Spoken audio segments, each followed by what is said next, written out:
And welcome, boys and girls, to another episode of Loosely Scripted. I am your host, Bach. Thank you guys for joining me.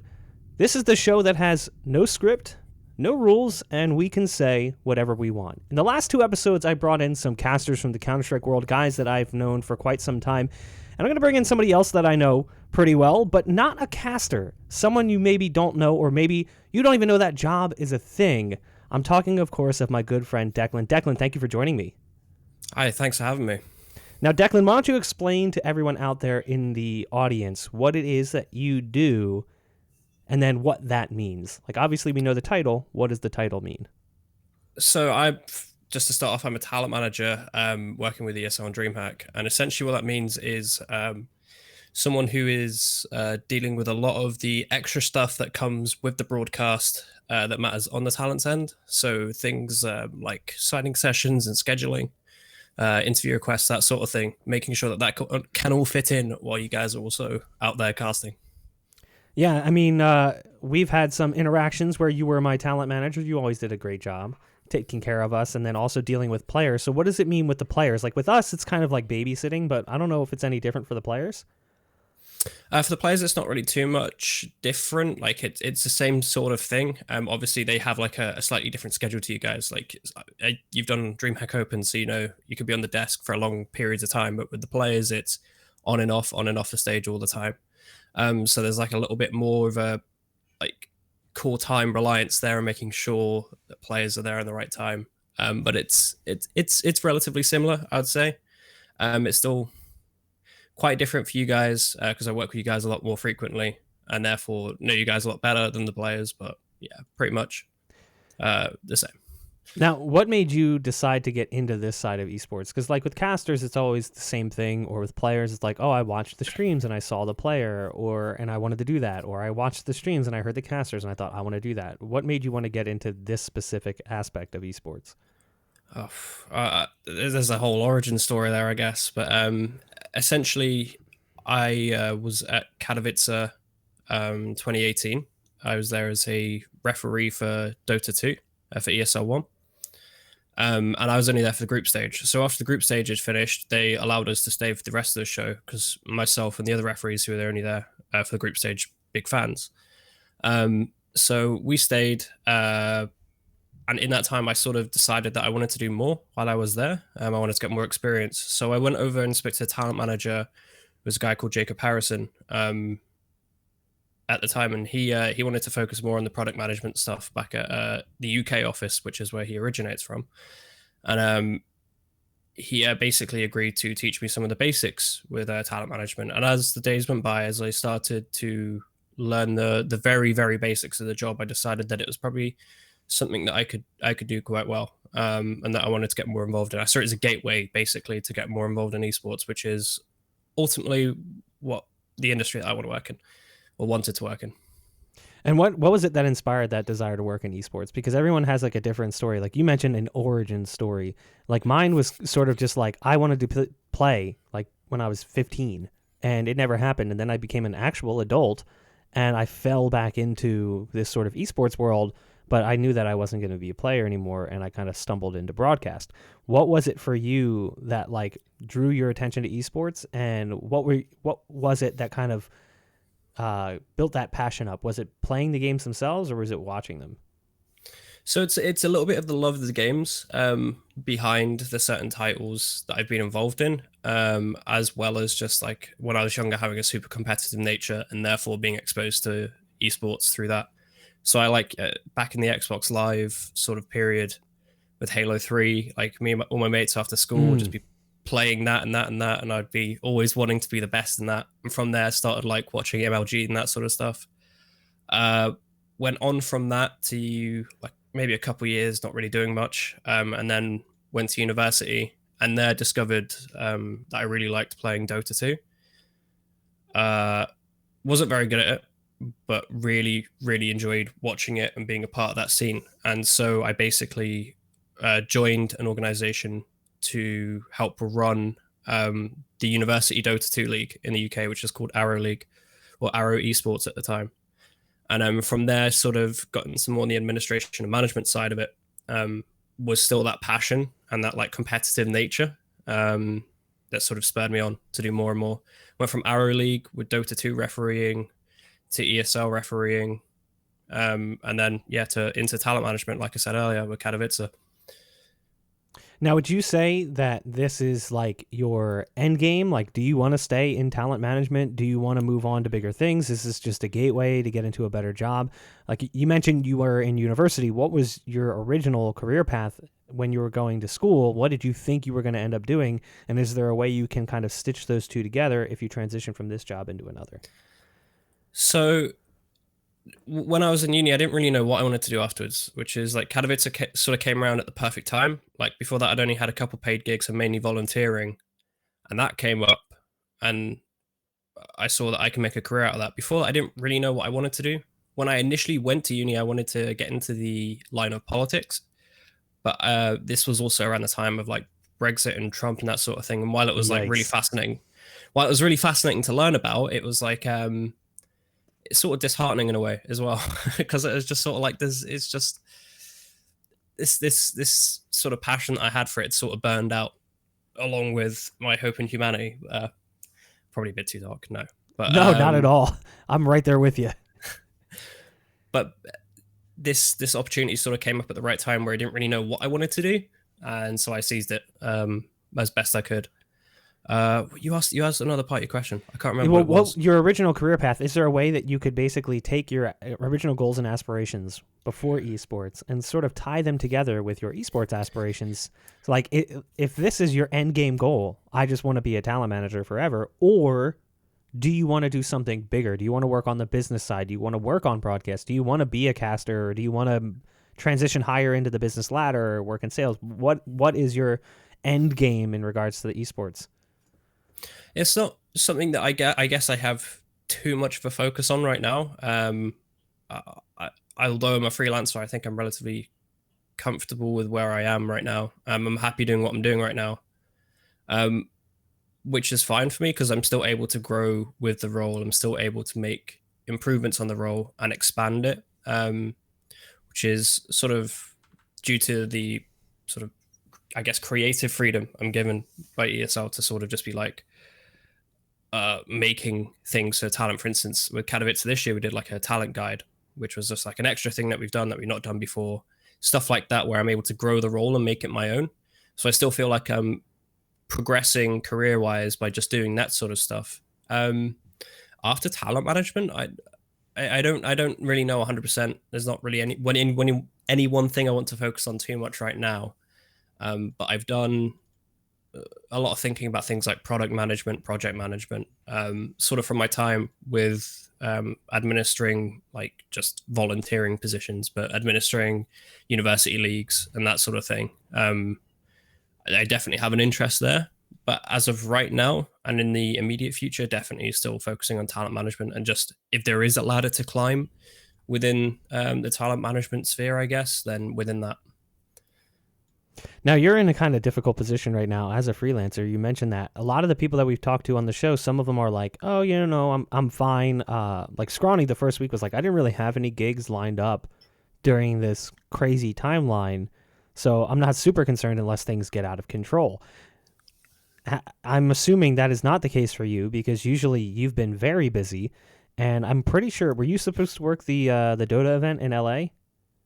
Yes, so about 24 hours beforehand, found out that wasn't happening. It's unfortunate, but that's just how it came down. Now, how many gigs have you personally like kind of seen go up in smoke because of everything that's going on around us?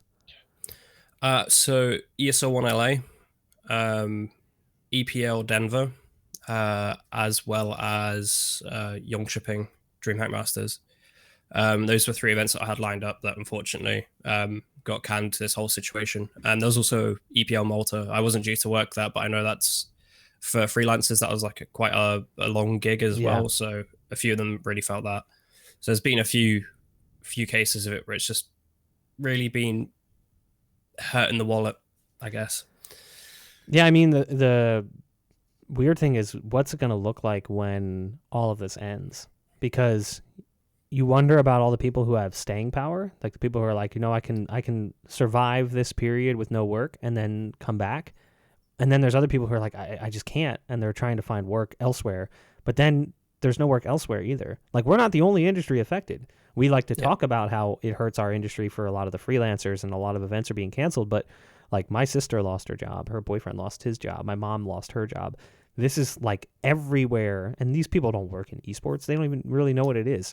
They just had a regular job and they lost it. So even if you're a freelancer, it's scary because it's like, well, I don't have a plan B, because plan B is also firing everybody because they don't have a plan B themselves.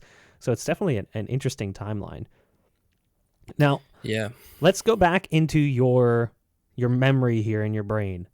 What was like the most amazing event you've ever worked personally, whether it was because of the event itself or the staff you got to work with, the talent you got to work with, etc.? Oh, damn. I think it has to be Katowice 2019. It was a first major I worked. It was also sort of a year anniversary since I started doing all of the talent management stuff. So that one has like a lot of like value to me, I guess. A lot of great memories. Like the crowd, for instance, in that arena was amazing. The talent were all like tier 1 A game all the way through the event, all the way from the minors to Astralis lifting the trophy. Is just it was insane, every single part of it. Now, you mentioned like the talent being a big part of that. Is that a big part of what makes an event great for you, or is it the event itself? Because when you're working, it's completely different. You're probably not paying as close attention to the matches. You're more focused on doing your job. But does that actually have an effect on you? You know, if the teams are really good and the matches are great, does that make the event better for you? Or is it just kind of like, I'm busy, I'm not really focused on that so much? It depends from event to event, right? So some events like your Colognes, your Katowices, your ESL and Birmingham's, the guys and girls will definitely sort of feel the atmosphere. So if it's like a Katowice and it's a really hype sort of final, or been a really hype sort of progression through the tournament, then they'll be buzzing to get in. They'll want to do it more and more and more. But if it's been like there's like the occasional time where maybe it's a little bit more of a blowout and it's like not your Colognes and Katowices, let's say, then it can be a little bit just like, oh, here we go, it's another final, I guess. Here we are. All the teams that are supposed to be in the final have already gone out, and then the guys will obviously still go out there and they'll do a phenomenal job. They'll do the best job they can. But you can definitely feel the atmosphere off of them when they're buzzing a little bit more about the sort of the games that are to come. Now, like, if those are your favorite events, do you have like an event you just hated? Like, everyone has that one event that was just like a hellish nightmare of death. Like, I look at some of the events we had in Counter-Strike, and we had like ClutchCon and Gamers Paradise and iBuyPower Masters, which sadly I was at. Like, there are events like those. You know, what is your ClutchCon? To be honest, there's not been that many at like a tier 1 level. Like I'm lucky enough that I'm working with two of the most experienced esports broadcasting companies in the world, right? So like when things are bad, chances are they've been through it before and they know what the solution is, or they know how to mitigate whatever's going on. Like I think what happened at Katowice without the crowd's like perfect example, right? Like that event should have been written off the moment the crowd weren't allowed in, but like they all knuckled down and they found another way around it. It's a lot more just like, I guess, on the land side, I guess, before I started doing all this, where you just run into like hellish 2 a.m. finishes and all that sort of thing, and you're just like, oh god, what am I doing volunteering my time here? Yeah, more on that side of it. I guess maybe coming from that side of it as well, from the land side, you don't really take the bad things for being too bad, because you're used to it being so much worse.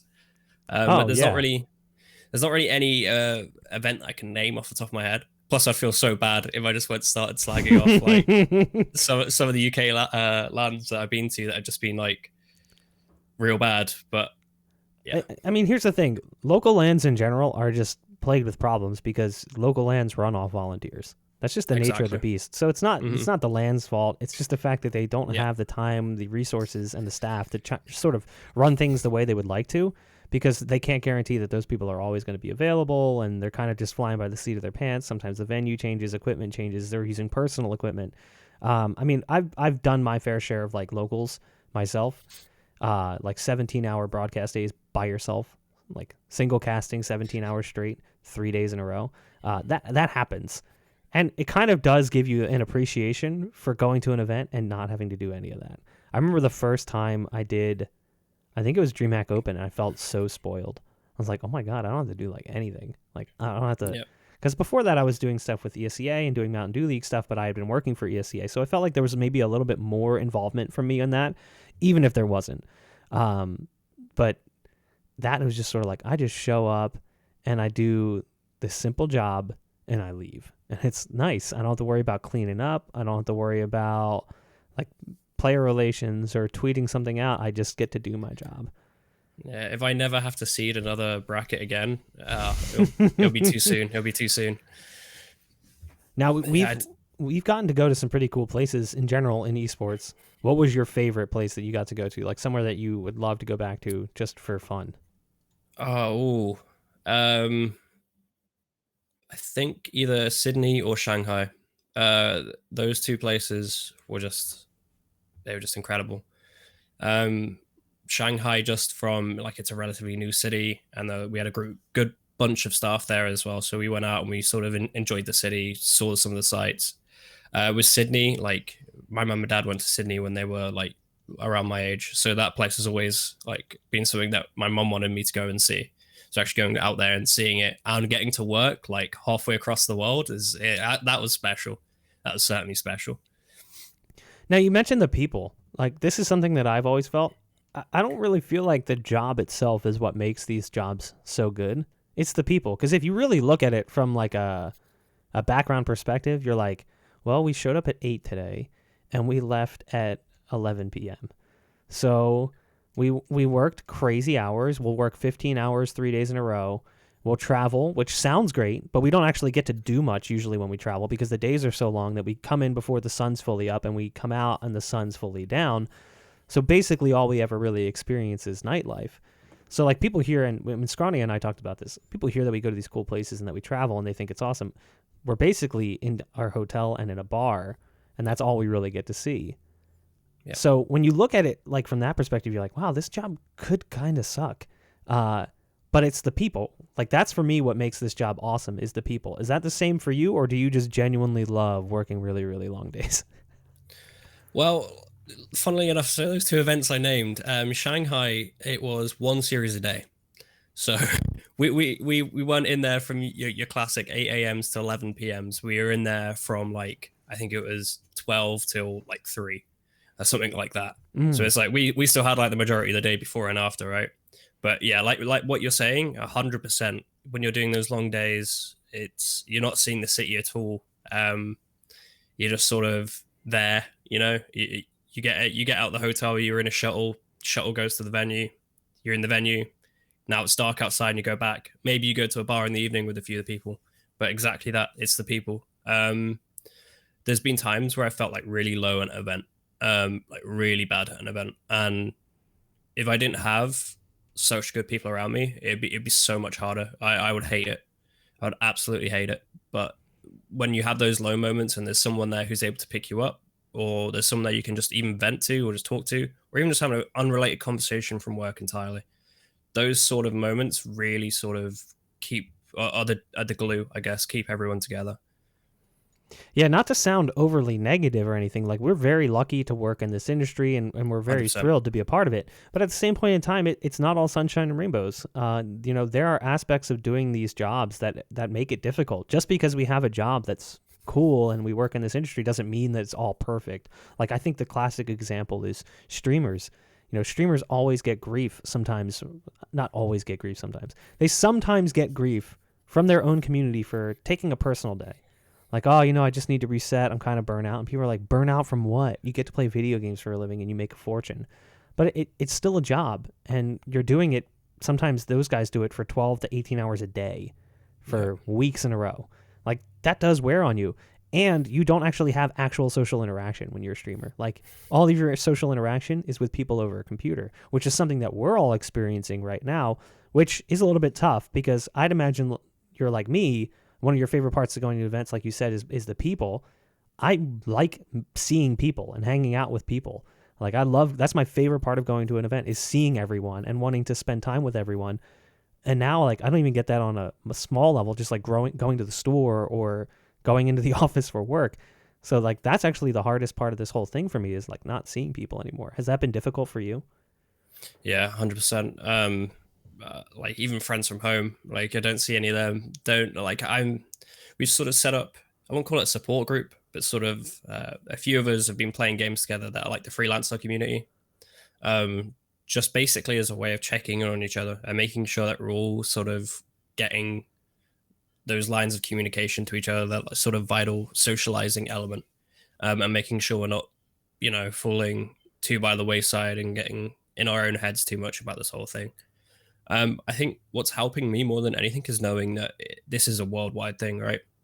It's no one individual who is being told to stay home. It is the entire, like most of the planet, and that sort of element of this is standard right now. This isn't like you missing out on anything, which I think like feeling of missing out is something that I get hugely when I'm not at events. But like Oh, knowing big that time. sort of everyone's in this situation together.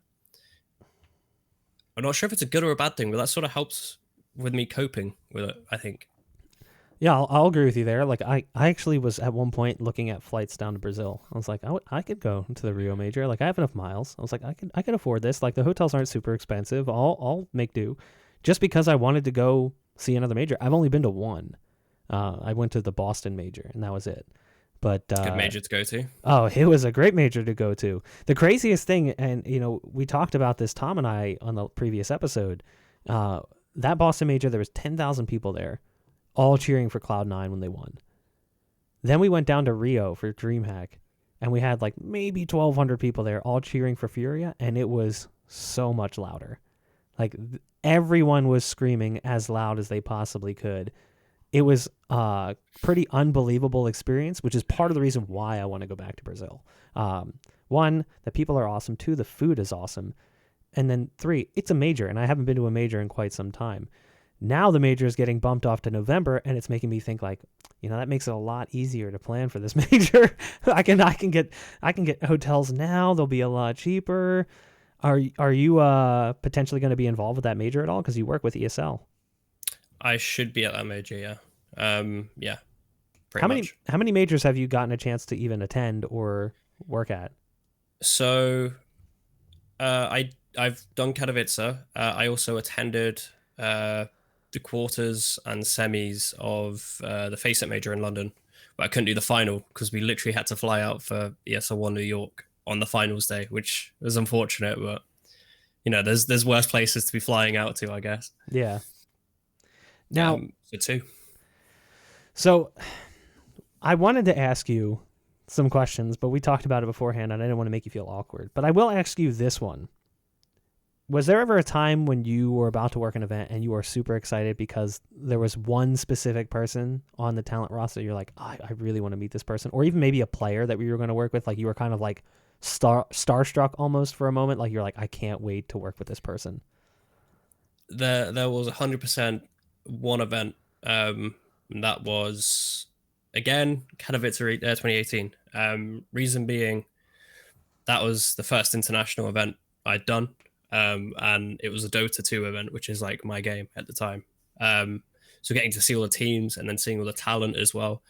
Literally everyone there. Like when I met Dendy, I was just like, damn, that's Dendy. Like that's the dude that everyone sort of has fond memories about him at like all-star matches and stuff at TI and just being like really fun to be around. That infamous puck play. Yeah, exactly. Just that event certainly was that sort of starstruck moment. But then after that, you learn very quickly to put all that to the back of your head, because you have to do a job, and you can't be sitting there fanboying over teams and talent, because it's just not going to fly.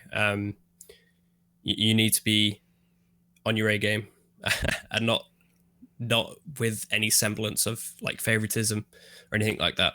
So you need to put all that sort of energy. Although it is great to be around these people that like you've looked up to for such a long time, it's very much a case of you've got a job to do, so do it.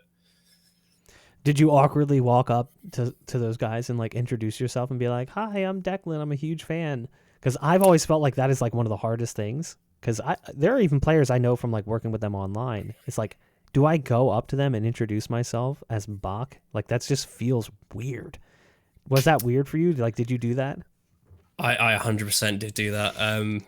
I look back now and I cringe so hard, man, like so hard. But like at the time, it was such a big thing. I actually it's up on the wall right now. I can't really get it down, but there's like an Aegis that you got for getting like level 1,000 on the battle pass in Dota 2, and you get like a mini Aegis sent to you. So I think that one's 2017. I can't even remember who won it that year, but I brought that with me to Katowice with the whole intention of getting that signed by TI winners that were at that event. And You I hit did. level 1,000 on the compendium. Yeah. It was silly amount of money to waste on it, but I did. And wait, so I don't see. So here's the thing: I'm not a huge Dota guy now. I'm a huge Dota guy 2005. So I played OG Dota back when it was a Warcraft 3 custom mod. Like even like some of the character names I get wrong because I'm like, oh no, that's not his name. It's like it's Necrolite, and like people are like, no, they changed it or whatever it is now versus what it used to be. So I don't really understand how the compendium works. So you actually had to spend money? Yeah, so you buy the compendium. It's which $10, is like, right? it's like something like that. Yeah. I can't even remember, to be honest. You can buy levels or you can earn levels. I think mine were like a selection of both. I got kind of lucky in the sense of I got a few good rolls. Like RNG was on my side, so I got like I think 200 levels for free, as well as like another 300 or so from different various things. And then bought the other 500 because I was like, I want the Aegis. So I did. I can't even remember how much it was. And being a student at the time definitely wasn't the smartest choice I've ever made. I think I was eating more noodles than actual food that semester, but it's on my wall now and it's signed by TI winners, and I think that's all I care about, to be honest. So who was the player that you were most excited to meet? Who was the one you went up to and you were like, the first guy, basically, the one you wanted to meet more than anyone? Was it Dendy or was it somebody else? At the time, it was Dendy. By the end of the event, it was actually Kyle, like Swindle Melons, because he was just like so genuine. Like he was so down to talk about like anything with anyone, and that was like that. I think that sort of helped with like dealing with the whole slight thing of being, oh my god, like all these talent and players. It's just like you learn they're just regular people, right? Yep. Like obviously I know that now, but at the time it was very much a new sort of part to learn because you only ever see them when they're performing, and not behind the camera. But like I think Kyle, he was really good to just talk to, chill with, and sort of take off the edge of you're around a load of superstars that you've been watching for ages. Yeah, I think that was kind of the cool thing. Like not that long ago, I got to work with Golden Boys. So we did an event with the Philadelphia Fusion, their first homestand. We kind of managed some of the in-house production items, and I was just working with him to try to get him into position, working with the production stuff. And I was just excited to meet him. Like super infamous guy in our industry, like really well known, probably the most successful esports host because he's transitioned onto traditional TV now, working with that show that he does with The Rock, I think it's Titan Games or whatever. One of the nicest people I have ever met. You kind of find that is the case, just like really genuine people. Like he's not divas. They're not like, they don't let the fact that they've gotten to that position in the community get to their head. They're just a person. And I'm happy that I got to work with him. And I genuinely hope I get to again because that man is a true gem. And then there's been other times where I've worked with people and I was like, I don't even know who this guy is. Like, I'll be flat out honest. DreamHack Atlanta this last year, I did not know who Rich Campbell was coming into the event because he's from Dota and COD, and like I don't pay attention to the Dota esports scene or the Call of Duty esports scene, so I didn't really know who Rich was. The ultimate irony is that Rich grew up 5 blocks from where I'm sitting right now. Like we live in the same I town. remember His this family conversation. Yeah. lives right down there. It's crazy to think about. Like Yeah. I went to high school with his cousin. We went to the same high school, graduated 5 years apart. So like that's the wild part. I didn't even know who he was coming into the event. And I'm sure he didn't know who I was either. And then we end up meeting and it's like, "Oh, hey, like you grew up where I grew up." That's crazy. Yeah, he's Rich Campbell, man. What a guy. What a guy. I can't remember. I did something for him at Atlanta, and then he's just like, "Oh my God, I love you so much," and then licks my ear. And I'm just like, okay, cool. Well, I guess this is the vibe we're going for this event. Did you see So, I'm assuming you watched Dream League. Were you a part of that at all or no? I was at the Open. I wasn't at Dream Okay. League. We were next door doing the Open. But I was like talking to those guys and saying hello to them and that sort of thing. Did you get a chance to watch any of the nonsense that went on over at Dream League? Yeah, I got shown the tattoo just before he went out with it, and I was like, "Well, all right then, mate." Wait, I Fair didn't hear enough. about this. He got a tattoo? Yeah, he got it's kind of a roundabout story. So I was talking about Kyle earlier, right? Mm-hmm. So Kyle's now a talent. He's not a player anymore. And I'm hoping I'm reciting this back right, but Rich basically had a tattoo on his chest that he exposed on the camera, and it said "Shut up, Kyle" on it. That's Because like amazing. yeah, that it was pretty funny. I was just like, all right, like that's the sort of energy you get with him. Like he's just completely off the cuff, just funny as well. I kind of feel like esports needs more of that. Like ultimately, like we work in a fun industry. We work in video games. So as great as it is to have these professional events where everything is polished and neat, why can't we have fun? Like why can't it be both? Like why can't we have the polish where it's like, wow, the shots look good, the lighting's good, the makeup's up, the even maybe the apparel, like what we're wearing is nice. But then like we kind of just like hang out and talk and we don't have to be like robotic, which is what Rich brought. Like they did the anime they did the Naruto run into the stage the one day, and then they did like the anime pose. I loved that. They had that band too playing. The guy that had like Yep. the suit covered in horns. Like that is the kind of energy we need. Yeah, there's that. I think the funny thing about that was I think the horn guy was on the Sunday, right? He was on the finals day, Yeah, I which is think just so. like traditionally like that's the day that's like that's the serious day, right? You go into that day, there's like, okay, you've had the memes on Friday and Saturday in the arena. Sunday, right? It's all business. Like there's like an infamous GIF that I saw. It's like the guy playing the horns just like folding certain parts of his body to make certain horns play. And the analysts have just come back after analyzing one of the games, and you see him in the background, and it's just this guy in the foreground pressing each of these horns, and they just slowly sort of pan onto Cinderin's face, and you just see Cinderin just like deadpan, just staring at this dude, just like, "What are you doing? We're here to analyze Dota, and you're playing horns in the corner of the screen." It's just so funny.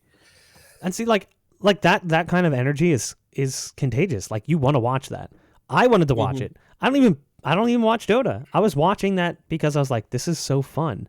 And at the same point in time, like I think most people have at least tried Dota or played League of Legends. So like maybe they're not professional, maybe they don't care about the pro scene, but they're at least aware of it.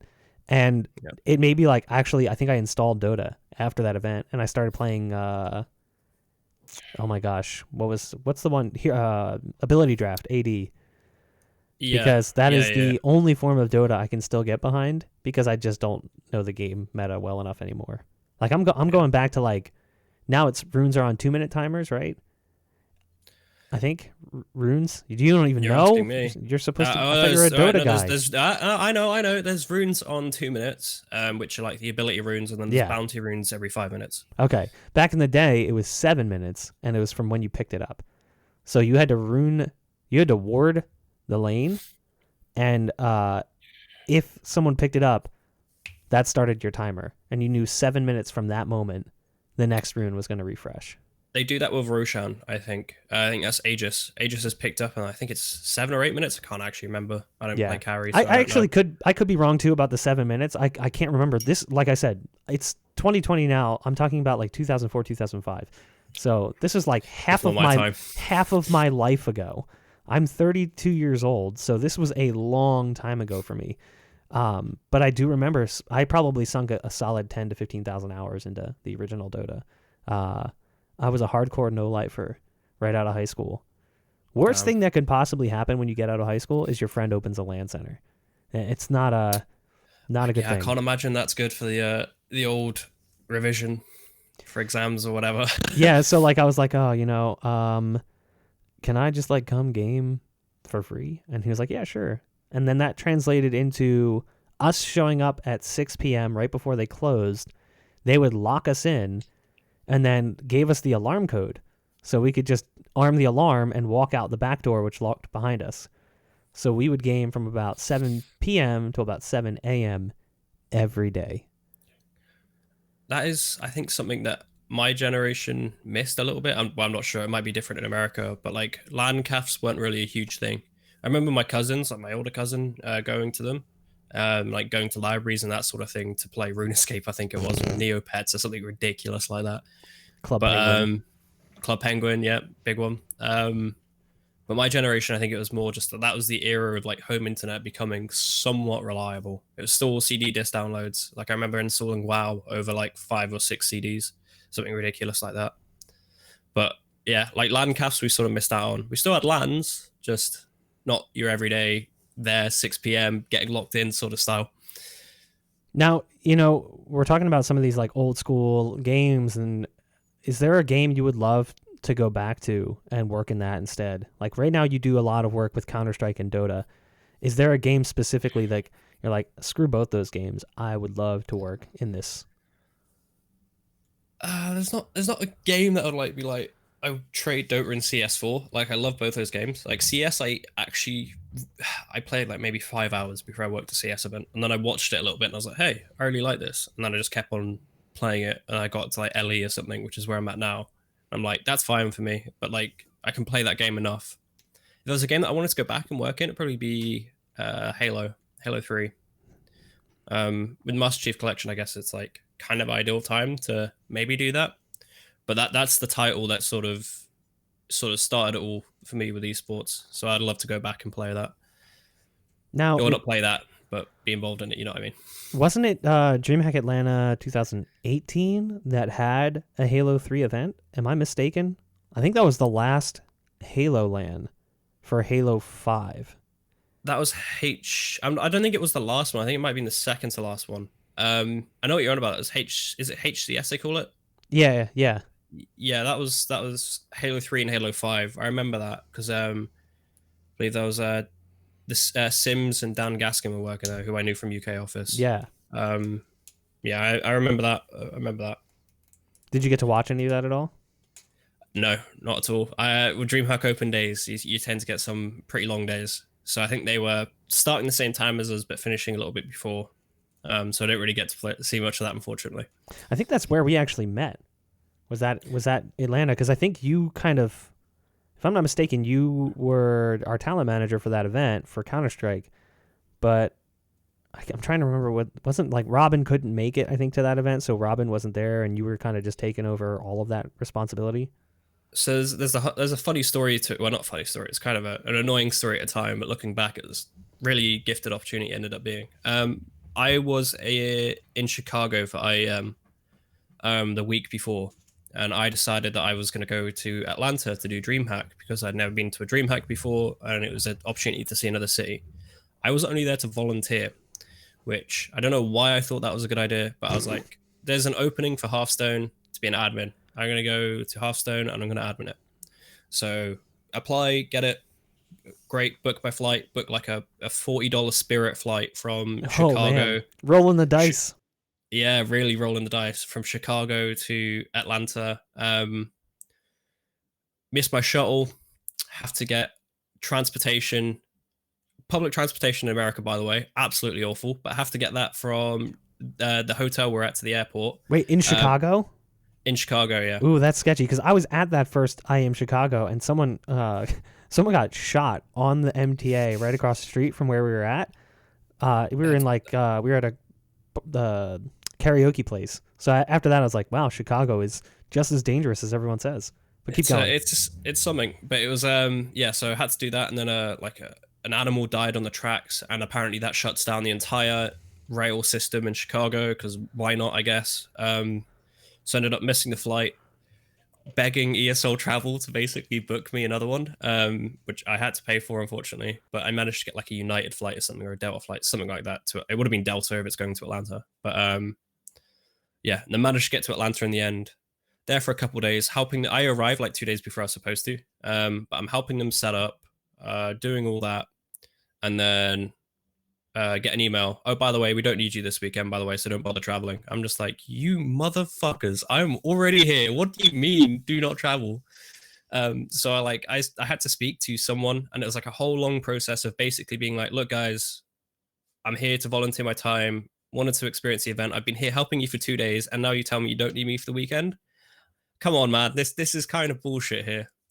And that goes on for like a few hours, and then eventually they asked me like why like, we got into a conversation about like what I was doing beforehand. I said I was at IAM Chicago. I was a talent manager, and then from there they introduced me to Mark Winther, and he was just like, "Yeah, you might as well just come help me with Atlanta or DreamHack Open even." So I did that, and so got introduced to you guys. I think I can't remember who the desk was for that event. It was you. Blue was casting, right?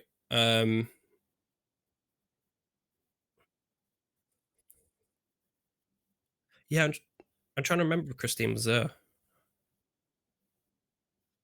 Harry and Hugo were 100% there. Banks was doing something else. High res, yeah.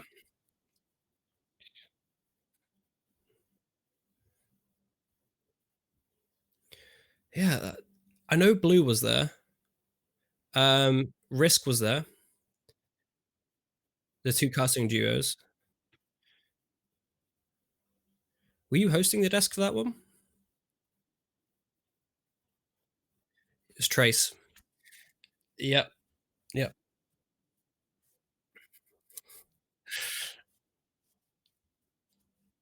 He's just on the Wikipedia page, man. I remember that. That was good. I just remember going up to his lap, like in between one of the segments, and like you clean up behind everything, right? And I think there was just like a Wikipedia page open. I was just like, well, that's where the intros come from. He's literally just got to the first line and read it out.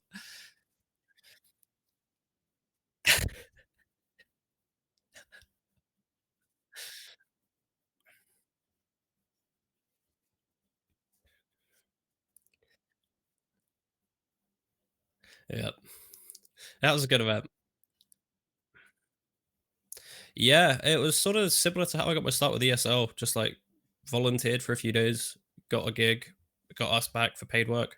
Um, I'm not condoning everyone go out there and volunteer their time to all the esports companies because I definitely don't think that's going to work and don't want anyone being taken advantage for. But I've been gifted enough that those sort of times where I have volunteered my time, I've come back to reap reward. Um, yeah, with that, like I've done like a few DreamHack Masters now, a few DreamHack Opens as well. So it's definitely been worth my time.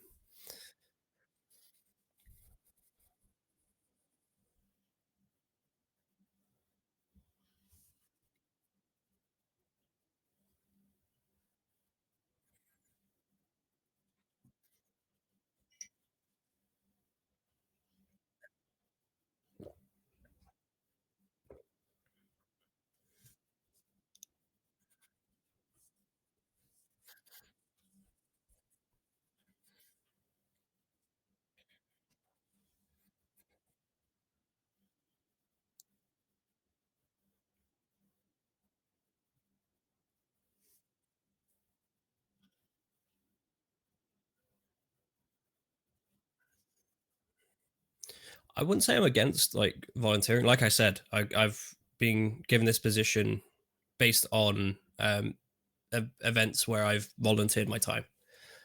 What I don't agree with is people volunteering for long periods of time where they're no longer the main benefactor of their own time, right? Like when we were all volunteering our time back at the start of each of our careers, we were learning.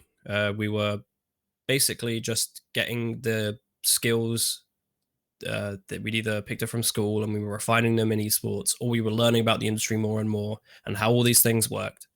When it gets to a certain point where you no longer are learning and more so people are relying on you to do things, that's where I think the line is. That's where you should be being paid for your work, even if it's not a huge amount. You're no longer just putting in your time for free to learn skills. You are becoming more integral to what is going on around you, and you should be rewarded as such.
Mm-hmm.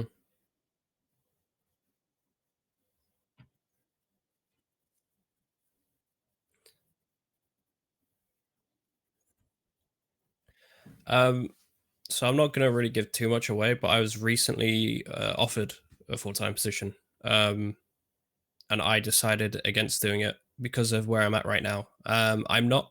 So what I am a freelancer. I'm 100% a freelancer, but I'm gifted in the sense of uh, I've been able to essentially. I'm trying to like think of a way to word this without like revealing too much because I don't really want to reveal too much about my own financial situation, right? But I'm basically in a position where I'm not a paid event to event. I'm paid month to month with days that have already been bought in advance, which for me is like perfect, right? It's the best of both worlds. Um, right now, I don't really need to transition away. I feel from freelance because I'm still getting enough gigs and that sort of thing. That's always a worry at the back of my head still that eventually this will run out and I'll be left on the wayside. So definitely like there is a plan to transition to a full-time job eventually. However, not right now. That's how it was for me. Like early on, I got all these offers that like came out of nowhere from companies I'd never heard of that were like, "Hey, we want to hire you full time to be like this broadcast person." I was like, "Okay, I'll look into it." And every time it was like something shady. The one time it was legit, it ended up falling apart, and I'm glad I didn't take it. I Mm. am in a different boat than a lot of people. Like I'm married, I have kids, I have a house. I can't roll the dice on freelance. The amount of times I've debated it though. Like I've been like, man, like if I could just find ways, like I'll sell my house, buy something really small, like out in the boonies, like it'll be middle of nowhere, so my taxes will be super low and the house won't cost me anything, but I'll be able to just freelance and I'll be able to just cast. And I won't have to worry about like doing any kind of background work. I just show up to events and I do my job. Because when I talk to guys like Tom, for instance, who does that, Tom was just like, yeah, it's really nice. He's like, it's like the fact that I don't have work doesn't kill me because where I live is not super expensive. Now, Tom lives in Ukraine, and his bills are going to be significantly lower than mine in New Jersey. Regardless of where I live in New Jersey, I could move to Newark, and I'd still pay more than he would, and that is like not exactly the safest place to live. But I've always like I almost romanticize about the idea of being a freelancer because there is something freeing about knowing like I control my schedule, and if I want to work, I work, and if I don't, I don't. But at the point right now, it's the opposite. You're like, I want to work, and I can't. And that's a little scary. I guess I'm always hungry to work more. Like I'd quite happily go to an event every other week. I'm not sure my partner would be too keen on me doing that, but hey, money has to come from somewhere, right? Exactly.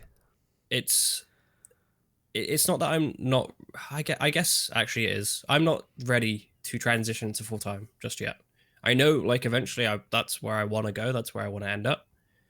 But right now, I'm still learning. I'm still advancing my trade however I can. I'm still building up, I guess, my portfolio, and eventually, I will want to transition to a full time job. But I mean, right now, you might find something that you didn't even know you liked while doing what you're doing now. So you like might end up finding like that smoking gun that makes you go, that's what I want to do. That right there is definitely it, and that kind of lets you hone your focus on that, which is again the nice part about being a freelancer.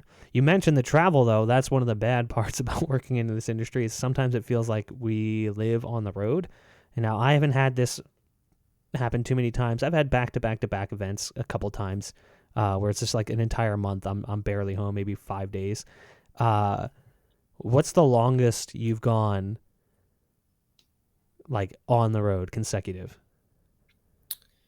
Katowice 2019 or ESL1 Mumbai into IEM Sydney.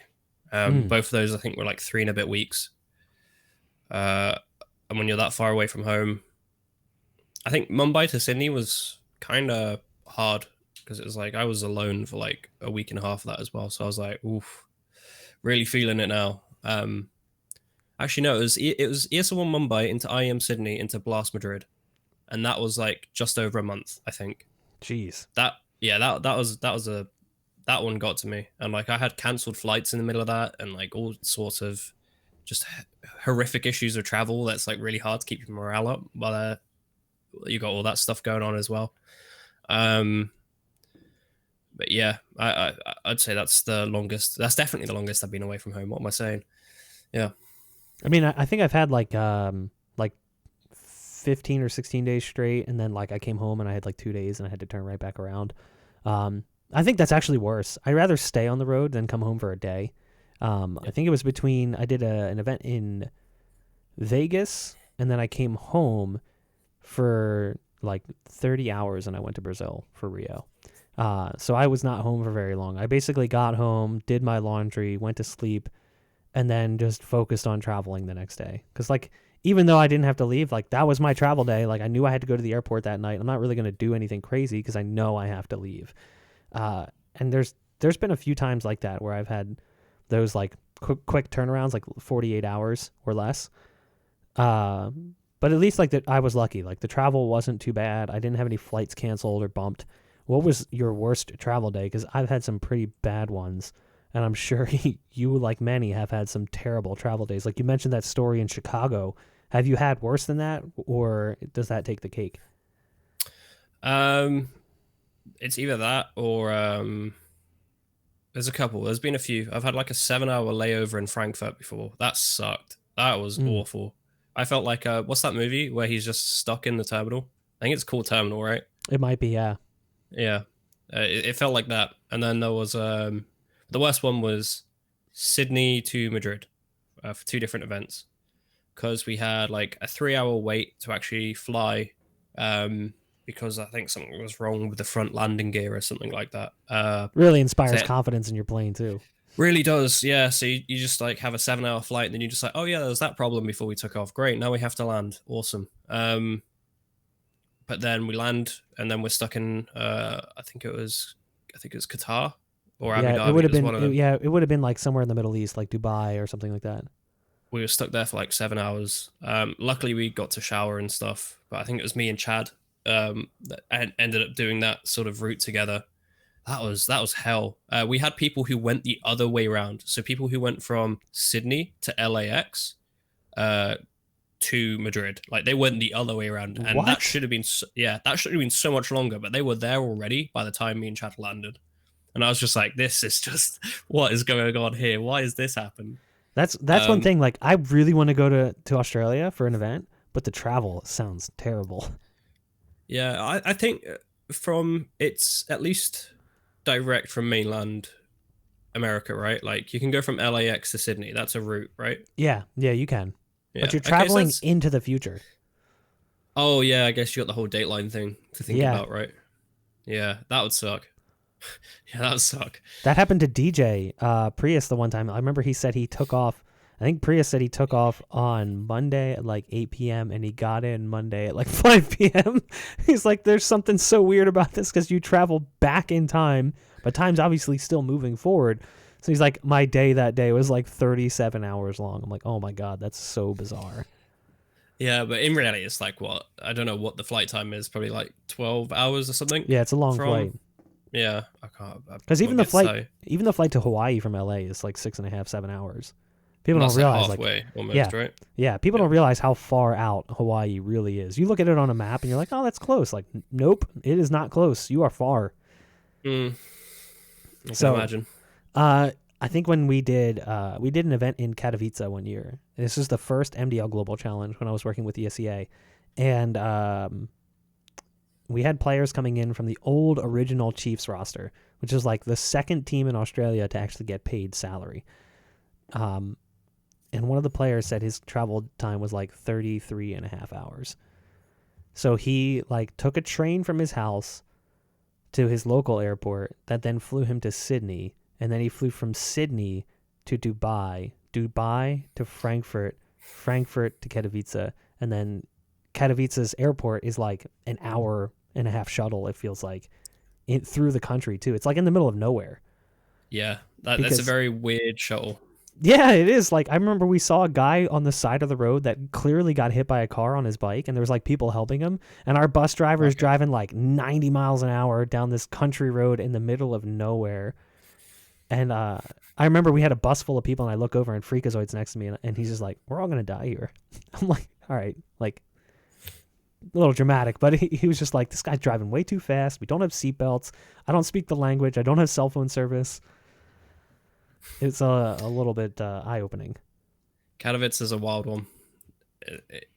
It's so strange. I can't describe it like anything else, man. Just it's such a small city, and then just has this huge event just plopped on top of it. It's really bizarre. Yeah, and then like what the only thing to really eat there besides the traditional Polish food is KFC. Everyone who Katowice goes, fried chicken. yeah, everyone who goes to Katowice talks about the KFC. Absolutely. There's if you go again, there was an Indian place we found, which Blair swears is the best Indian he's had outside of India. Really? And yeah, in Katowice, Poland, of all places, that's where you find the best Indian outside of India. What was the best food you've ever had at an event? Like what country takes the cake for their cuisine? This is gonna sound really bizarre, but China. Not necessarily for the local food, I'll be honest. But we were staying at a hotel for IEM Shanghai, and we had a breakfast buffet, and it was like a business hotel, right? Like it was all business people coming and going. So their breakfast buffet was like meals for all times of day.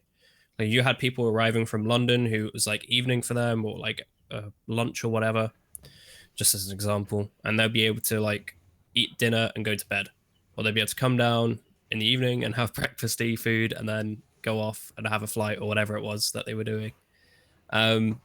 So like this buffet was insane. You could have sushi for breakfast if you wanted to. Like you could have whatever you wanted, no rules at all. That was nice. That was probably that's definitely the best food that I've had at an event. Have you gotten a chance to go down to Brazil yet? Yeah, I actually it was my first event outside of Europe. I did ESL One Belo Horizonte. Okay. which we did during the World Cup. So that was really, really intense. We actually had to move the start time of the finals to accommodate the fact that Brazil was playing in the World Cup on the Sunday. That's the only time I've ever seen like any scheduling bow to another tournament. But yeah. I didn't even realize that. I don't know how I never connected the dots that went on at the same time. I guess I'm just that like, yeah. I mean, so one of the first event I ever did outside of the U.S. was sort of similar. It was an MDL event, small, low-key studio event out of the Leicester studio that ESL used to run. Rest in peace, that Leicester studio as well, because some fine people worked there. I loved that studio.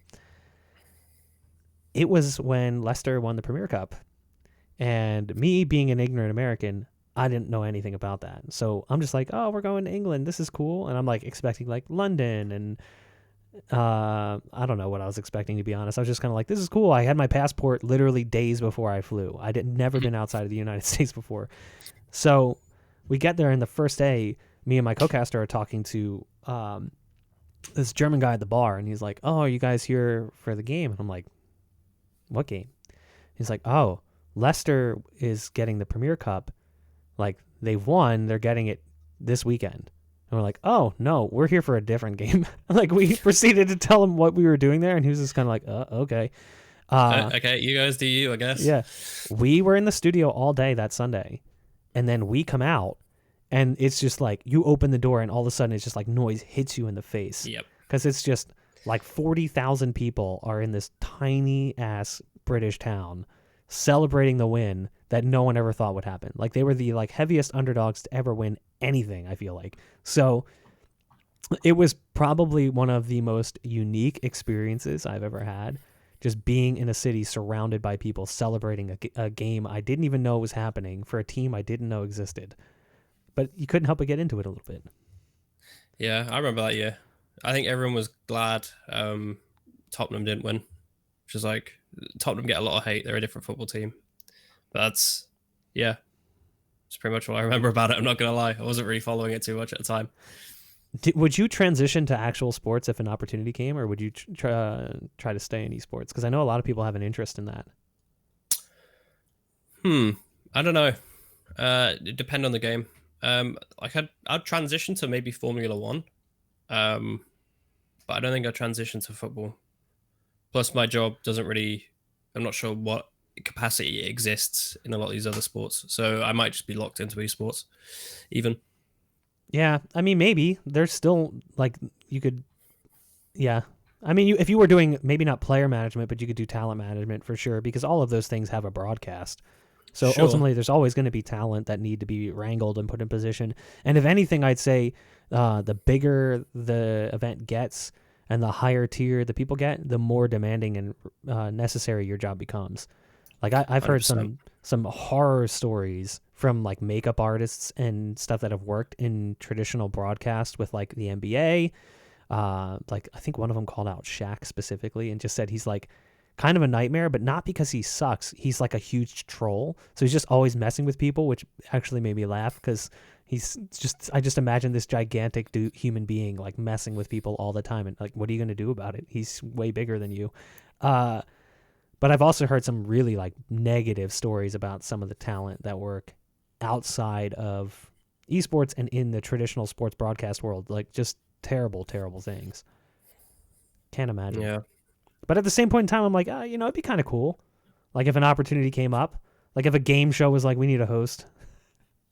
Yeah, I wouldn't rule out working in another industry, right? Like you're saying, all these things have different broadcasts, but it's like, I don't know if the passion would be there. I don't know if I'd be as involved. Like I love this industry because it's been like an integral part of what I've been doing the last, I don't know, like 10, 15 years of my life. Even though I've not been directly working in it for that entire time, I've been watching it. I've been partaking in the content. So I think it has like higher value for me there. And I don't think there's anything else that could replace that. It is one of those things that's like difficult. Like people have talked about this new up and coming game being Valorant and how everyone's freaking out and all these players are talking about transitioning over and casters are like, it never worked out for me in Counter-Strike. I guess I'm going to move over and be a Valorant caster. I'm like, that's cool and all. Good luck. One, You have to get into Riot, which is very difficult, and they're probably just going to continue using people that they already work with. Like, let's be real, some of the LCS casters are probably going to be casting Valorant because 100%. they probably got an early peek at it, so they already know the game better than anyone, and they're getting coached from Riot staff on how it's going to work out. They know the pro league structure and how everything's going to come together.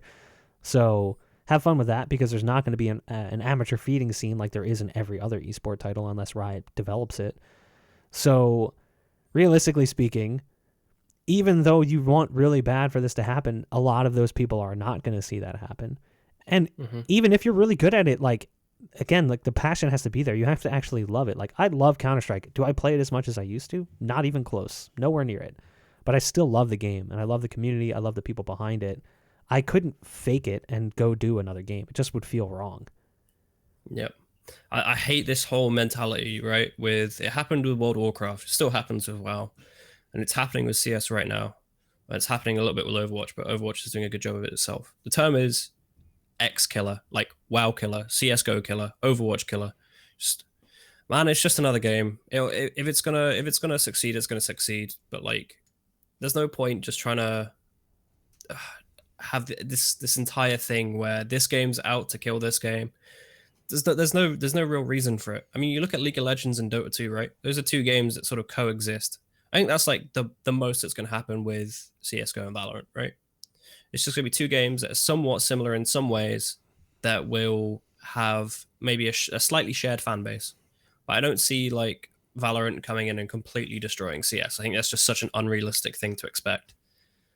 So I'd be very surprised to see anyone jump ship completely over it, unless like they do play Valorant and they're just like God's gift to the game, and that's why they transition. But to just roll the dice like that because you haven't made it in this game or in CS:GO seems ridiculous to me at this stage anyway. Yeah. I mean, honestly, I'd be leery of any title that is managed by the developer themselves. Riot has proven in the past that they are, I don't want to say it like in a negative way, but they are very controlling of their esports. So with regards to League of Legends, when the developer also runs the league, they have this certain, like, they're the judge, jury, and executioner, which is a little bit dangerous. That's one of the things that's great about Counter-Strike. It's one of the things that's great about Dota. There's developer involvement in regards to the international and the majors, and even though the majors should get some more love, hint, hint, Valve, we see these third-party tournament organizers doing a damn good job running games and tournaments for these sort of titles, and it creates a natural feeder system. Like ESL obviously has like ESEA, and from open to advanced, and then it becomes a Mountain Dew League, and that feeds into Pro League, and then you have the ESL Pro Tour that ties in with DreamHack, which obviously is newer, but it develops a circuit system that sort of feeds off of itself, so that there is a natural progression. There's a ladder to climb. Overwatch, that ladder doesn't exist, because even if you're contenders, right? Yeah, but even if you're the best team in contenders, that doesn't mean anything. Like, you're literally just the best team in contenders, because you can't make it out of contenders into OWL. You just have to hope that an OWL team sees your team and either brings that roster in or just starts signing players. It's kind of like being the second best team in Denmark. That's a bad position to be in, because eventually Astralis is just going to sign one of your players, which is exactly what just happened to Heroic. It was like being the second best team in a lot of regions for a while just meant that your team, like in Brazil, if you were the second best team in Brazil for a while, it meant that you ran the risk of losing your players to SK, MIBR, LG, whatever variation of the roster they were at the time. But there's like, if there's no feeder system, I just don't know what's going to happen. So I don't know. I do agree. I think Valorant is just going to coexist with Counter-Strike. I will go on record, and I'll happily be wrong, saying that I think that Valorant is not going to do as well as people think it is. I think that's the case with literally anything, though. I feel like with these new games and stuff, people have so much hyped expectation. Do you remember No Man's Sky? Yeah. Oh, yeah. Big time. Oh, hell. Everyone was just like, wow, look at this new technology. This is going to be incredible. And it comes out, and it's just like half finished, should never have been released from the studio. Dud, exactly. I don't think it's going to be exactly that. I think the evidence really speaks for itself that it's a competent game and it will have a future.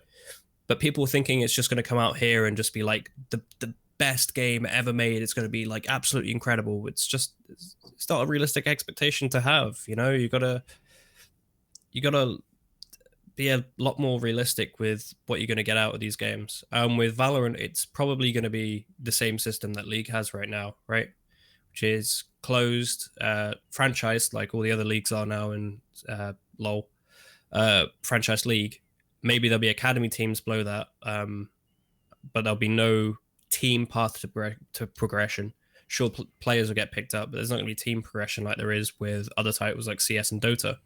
But on the flip side, with CS and Dota, I feel like those systems run a lot more risk, right? Like, we listed some tournaments before I think it was before we started, about some of the events in CS:GO that have not exactly hit the mark. At least with a developer, which I guess this is the pro for having complete control. With a developer, you're getting control over the entire planning. So you know what format's going to work. You know that there's not going to be a production fuck up that's going to cancel half the event. Not naming any events in particular, apart from maybe Blast Copenhagen. So you have stuff like that, right?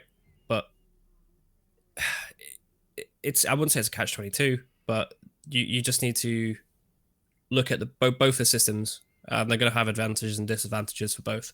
Personally, I still prefer the way Dota and CS do it, just because I feel like the market demand is allowing for that. And then you look at the flip side, where you look at Overwatch, where the viewership just seems to be faltering, and it hasn't hit the performance that was expected of it. And it paints a really bad picture for esports as a whole when that sort of thing happens. Yeah, you have to also hope that the developer listens really well to their community. If Riot is kind of just going to do things their own way and not listen to the community, that's bad. Counter-Strike's devs have not exactly listened to the community, but when they've pushed out updates, at least the updates weren't so incredibly offensive to the community that it was like off-putting. Like I look at Overwatch's recent update where they started doing like the cycling of characters in and out, where you couldn't play certain characters during certain weeks. That was kind of like one of those things like, like no one asked for that and no one wants it, but they introduced it because it's their title and they can do that. That's one of the things that I get a little bit concerned about when you look at Valorant is Riot could do whatever they want. Riot could ultimately change serious mechanics in the game on a whim. And then there's also the pay-to-win model. Now, I wouldn't say that League of Legends is pay-to-win, but it takes a long time to get all of the champions unlocked without paying. That's just the way it works. It takes a long, long time to grind those out. So I worry that eventually the base characters we see now in Valorant are going to multiply by 10, and you're going to find these guys that come out and they're super broken and overpowered, which is exactly how League of Legends works. At least they'll probably block them from League play, which is also how League of Legends usually works. But you'll see these guys come in and just kind of run rampant at an amateur and semi-pro level and just destroy the gameplay for a while until they get buffed out or nerfed, or something else gets buffed to try and counteract them. That's probably greater in my mind, is the concern that this will go similar to the route of Rainbow Six Siege. At least Rainbow Six Siege it doesn't feel as bad. It feels like you can kind of get by without paying, but I don't love the idea of putting up a paywall or putting up a wall that makes it difficult to get access to content that others can get access to, that have maybe more accessibility or just more cash, like blatantly more money, so they can get an advantage over you that you wouldn't otherwise have. And I don't know, maybe it'll be different because it's a first-person shooter, but who knows? I think that ultimately time will tell. Yep. Well, that's the thing, right? Like, it goes two ways. There's a side of everyone's like, oh, this game's going to be amazing. It's being absolutely incredible. There's going to be no faults with it at all. That's unrealistic. Then there's the other people on the other side of it are just like, oh, it's going to be Overwatch 2.0. It's going to have the exact same issues that Overwatch had. There's going to be like character saturation. There's going to be all these abilities that are just going to ruin the gameplay completely. Yeah. That's also, to me, unrealistic, right? Like, you can't be going in fully expecting one of these two things to happen. I mean, this is an FPS made by Riot. you've not seen that before. Like how can you be sitting there judging how it's going to go? And sure, maybe their track record with some of the things they've done in the league isn't the best, but you hope at least that some of those things are going to be learning experiences, that they're going to listen. And I mean, we even see it today with CS:GO. Like, we still have balance issues in CS. Like, you look at the Krieg. There's not a day that goes by you do not see Don Hasey or Nico or someone complaining that the Krieg needs to be either removed from the game or just completely just nerfed into the ground, right? Like that's still a thing that we have even in a system where the developer is only in control of the elements of the game and not the elements of the actual broadcast and tournament. Yeah, I think it was Summit recently who was coming out and getting a little bit upset with people. He was actually trash talking people on stream, like CS players, when he was playing against them, and they were going at him and being like, "Why are you trashing me? Like, I never said anything negative to you." He's just like super pissed because they're using the Krieg, and I'm like, dude, this is what the game looks like now. And he was getting mad. He actually tweeted something out. He said, "If you're using the Krieg over the AK and CS and are not currently playing in a league, suck my wiener." Yikes. Yeah. But that's the thing as well. It's just like, it's the old saying, don't hate the player, hate the game. Like, you can't blame the players for using every advantage that is at their disposal, right? Like, do you remember I think it was the mini-map bind, so you could zoom in the mini-map when you're in a smoke, so you'd be able to see where a player was? Yeah. Like, sure, it's a little bit dodgy, but you can't really blame the players for using the resources in front of them. It's not like they've gone and installed a wall hack or something. Like, that is something that needs to be dealt with in the game. It's not like they're going out of their way to cheat and find exploits. Like, they're just using the systems that are put in front of them. Exactly. So you can't really blame them for that. He went back and tweeted right after. He said, "Current best technique for winning equals meta. When the meta is clearly broken, we just abuse. This is why you see nothing but people getting run over by cars in Modern Warfare," which is true. I played a Warzone and got 8 kills by just driving a truck. It's kind of broken. There are times when the meta is so bad that, like, that's all that it becomes. And I'd say that Counter-Strike is currently in that state. Krieg is broken and everyone's using it. If you're on the CT side, you're dropping your guns to pick it up. I've seen games where guys dropped AWPs to pick up a Krieg because they're like, absolutely, I have the money to buy the AWP again. I want to get the Krieg in the hands of my riflers because it's just that stupid. And you have to assume that Valve is aware and they're either working on a change or they're working on something else. This is something I've been theorizing for at least 2 years now. And I'll say this, I hit the mark on Valorant's announcement and roughly on the release. I had said years ago, doing a show similar to this, it was actually 2 other guests on with me as well, so it was 4 people. I said, Riot's upcoming shooter will probably be released at Worlds next year. So it was like, I was right on the money. They'll talk about it, and then we'll see it maybe a few months later in beta form. I was pretty happy with the fact that I got that right. It was totally pulled out of my butt. I can't sit and pretend that I had that based on anything. But I said in the same show, and I've been saying this now for a while, Valve is either working on another Counter-Strike or a massive update to CS, because the amount of work that has gone into Counter-Strike over the last 2 years is so minimal in comparison to the player base. Source 2 and 128 tick. Let's go. I think it's going to be a completely different game. You think it's a new game? I think that if Valve is smart, they understand that this game is already reaching a point where maybe it's not super dated, but it is pretty old. Counter-Strike came out in 2012, so it's going on 8 years old now. That's a long time for a first-person shooter to last with a single title. Compare that to any other first-person shooter. Nothing has that level of staying power. So I think ultimately, if you're Valve, you have to at least be working on something to replace it. Because when you hit that 10-year mark and it still looks the same as it did 10 years ago, roughly, it's gotten better, but it still runs like butthole on brand new hardware. The game runs so terrible. Like, the fact that this game is that old and I still struggle to get like over 250 frames, that is stupid. So like, I just hope. My hands are up in the air, and I'm hoping that Valve is actually working on this thing that I've been talking about for now like 2 years. Like, I'm a consumer. Like, I'm not a pro player or anything like that. I see a point though. I feel like maybe with a new Riot game coming out now as well, they want to start teasing that. Yeah, like, Valve have also known about this Riot game, right, for the last 2 and a bit years. Like, some of their map creators and that sort of thing are now working on it. so they're very much aware. So maybe that lines up. It'd also be a good idea for them to maybe do a little bit of a brand refresh, like maybe get rid of the whole, because I know it's another discussion that comes up, the T's and the CTs, which has sort of been a road or a block in the road for certain elements of the game advancing.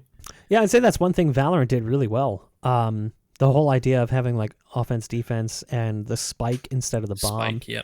like that makes it a little bit easier to sell. And the reason that's important is because Riot already has a pretty good hold in the collegiate esports scene. You have things like TESPA, where teams are competing at the collegiate level. And then you also have just like Collegiate Star League. And then you have things like AVGL, which is high school, or HSEL, high school esports leagues that are really heavily invested in like Riot. They can get behind this a lot easier than they can get behind Counter-Strike. Counter-Strike does not get into many high schools, and it gets even less love from colleges because of blood, realism, counter-terrorists and terrorists. Like, that stuff is hard for them to sell. So maybe this will be a key thing for Valorant, is just cracking into that educational esports, and that could actually significantly damage Counter-Strike. Just losing that sort of system, because that's a huge audience that like no one even really thinks exists. People forget that that's a part of esports. Do we really have like a collegiate system right now though for CS? Like, no, not really. I know we have it in like elements of it in the UK. Like we have NSC and the Newell, which are like the two leagues here, and they both run CS:GO leagues. I know there's various different ones all over the place, but in reality, is that really? No, because the really major something that Valve's is it even on their radar? You know, no, like the major collegiate leagues don't mess with Counter-Strike. It's really the smaller ones that kind of get involved. I know like CSL, Collegiate Star League, has really pushed to get Counter-Strike in more colleges, but they're just super afraid of it because of that. But then you have schools that have full-on esports programs that have Overwatch teams, because that game is a lot easier to market because there's no blood. Well, if there is, it's very minimal.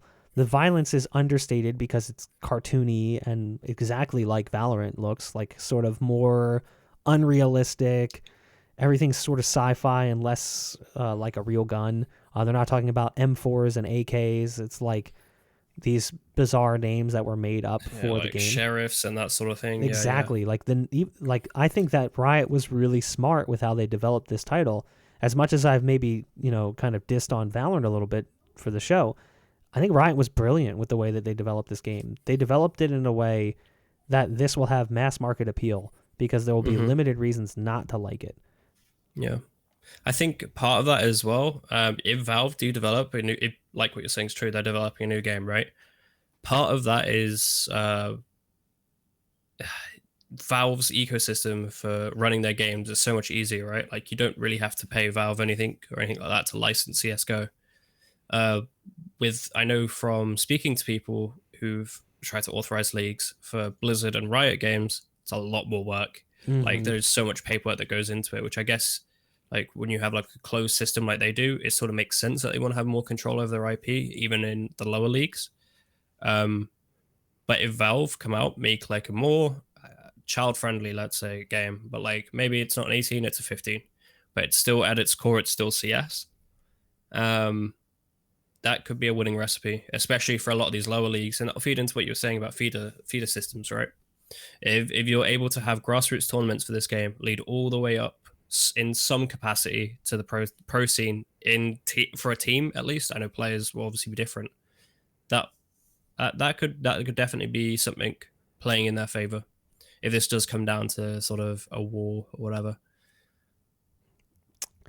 Well, I think at this point we've gotten heavily off topic, jumping into the world 100%. Of Valorant. I mean, the truth is, it's interesting. Sorry, I want to put a disclaimer in there. I watched this game and I manage the talent. I have literally no say with what goes on, or really even that highly valued an opinion. But it is really fun to talk about. So yeah, I mean, I'm in the same boat. Like nothing I say is actually going to have any impact on either side. They're going to do what they do, and they don't even know that I exist. So that's kind of the nature of where we sit. I would love to keep talking, but at this point we have reached probably the breaking point here for the show. So we're going to go ahead and throw things to a close.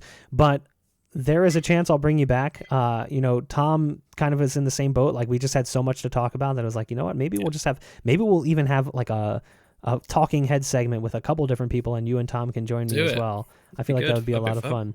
Anything you want to say before we close things out? Not really anything. Maybe a phrase. The phrase is, "This too shall pass." All this shit is eventually going to subside. We're all going to be out there enjoying the sun, enjoying CS and arenas, enjoying other titles and arenas, whatever you want to watch. It sucks right now. It sucks for everyone right now, not just us. But it'd be worth it in the long run. Yeah, it's been a little bit tough, and I know that we're not even close to the end currently, but like you said, it's going to be over eventually, and at that point, we will go back to where things were, or at least as close as we can to it. Exactly. Declan, thank you for joining me on the show. Appreciate it. Thank you for having me. Thank you guys for watching. If you like the show, make sure you go ahead and follow the channels. You can follow us on Twitch. It's Nerd Street Gamers. Same with YouTube. Make sure you like and subscribe to the video as well, and we'll see you guys next time.